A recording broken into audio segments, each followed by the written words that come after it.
सतीश उर्फ खोक्या भोसलेच्या घराची काल रात्री अज्ञातांकडून जाळपोळ, 15 ते 20 जणांनी मारहाण केल्याचा खोक्याच्या कुटुंबियांचा आरोप।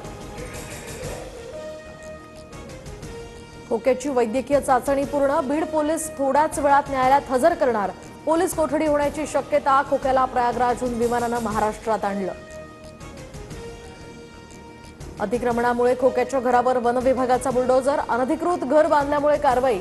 शिरूर कासारपासून काहीच अंतरावर हे घर होतं। दरम्यान यापूर्वी घराच्या झाडाझडतीत वाळलेल्या प्राण्यांचं मांस आणि कातडे जप्त। खोक्या असो वा बोक्या, कुणालाही सोडणार नाही, सगळ्यांना ठोकणार, गृहमंत्री देवेंद्र फडणवीसांचा इशारा। तर सतीश भोसलेच्या घरावर कारवाईनंतर पहिली प्रतिक्रिया। सतीश भोसलेनं कायदा हातात घेऊन ज्या चुका केल्या त्यासाठी कायद्यानं शिक्षा द्या, पण परिवाराची त्यात चूक काय, घर का जाळलं, अंजली दमानी यांचा ट्विट करत संताप।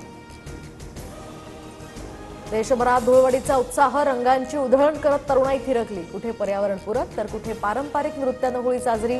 कोकणातही शिमगोत्सवाची धूम। होळी धुलीवंदन, रमजान निमित्त मुंबईसह पुण्यामध्ये तगडा पोलीस बंदोबस्त तैनात, तर शहरभर नाकाबंदी आणि मद्यधुंद वाहन चालकांवर विशेष मोहीम।